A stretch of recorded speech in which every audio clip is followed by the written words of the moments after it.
Well, when I approached Mr. Thunberg, and he said, well, I'm reluctant to loan you that amount of money, and the only way I will agree to it is if you sign over the pink slip on your car, which at the time was a brand new 1994 Saturn, paid cash for it, $22,000 at the time in '94.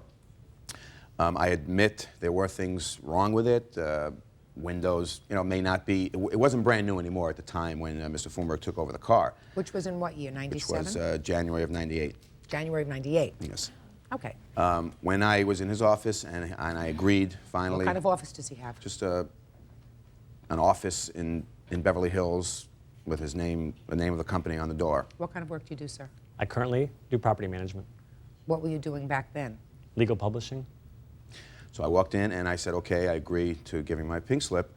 Never at any time did Mr. Thunberg say, well, if you can't pay the loan and I take your car, you're still going to owe me money. Now, I'm not familiar with banks, with finance companies, but knowing the term collateral, I always thought that collateral meant just that. If I give you, I'm signing over a piece of property. If I can't make the payments, you get the piece of property, and that covers the loan. Now, at the time that I gave him the pink slip on my car, the car was worth in excess, well over $10,000, which was the initial loan payment.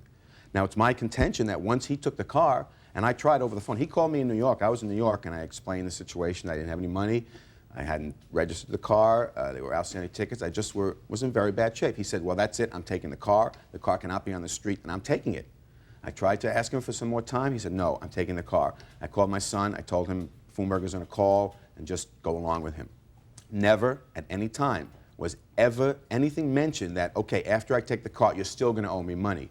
I just thought, that's it. He's taking the car, which was He didn't at the same time, Mr. Lobenfeld, ever say to you, this satisfies the loan. This was just in your mind that it satisfied the loan. Right, because that's what I thought collateral is. Once you cannot make the payments, the collateral goes to the lender and the debt is canceled.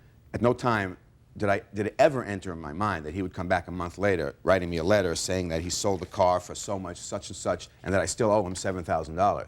Mr. Lobenfeld, so let me give you the drill on collateral. Okay. Have you ever owned a home? No, ma'am. No. Well, if you own a home and you have that home secured by a mortgage, and if you stop paying the mortgage and they take your house and they sell your house, and let's say they don't sell it for the amount of the mortgage, right? You still owe them the difference. Do you understand that? Yes. Okay. So he sells the car, and let's say that all he could get for the car was $1,000. And what you're suggesting is, in your mind, you said, well, he took the car, and now I don't owe him anything.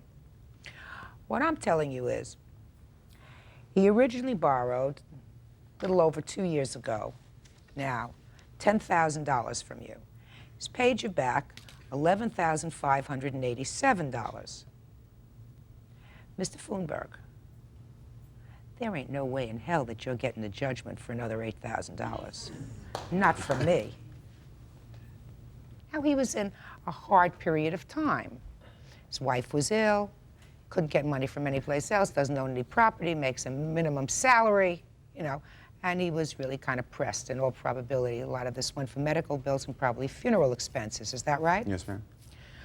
Now, I'm not saying you have to be party to that, because it's not family, but 36% interest a year is excessive. By anybody's standards, it's excessive. Where do you get 36% interest? At the time, the credit cards where I'd borrow the money to get the money was upwards of 20%. Show me. I don't have that with me today, Your Honor. My current credit card rates are still upwards of 20% with excellent credit. I want to tell you something, sir. What you're telling me is, without any proof, that you borrowed money from your credit card for this total stranger. You must think I was born yesterday. I wasn't born yesterday, because you don't look like a moron. And only a moron would take out $10,000 from their credit card at 20% interest for a perfect stranger. Is that what you expect me to believe? That's not what I stated, ma'am. I didn't take the entire amount from my credit cards, but I understand what you're saying. Perfect. Your case is dismissed. Parties are excused. You may step out.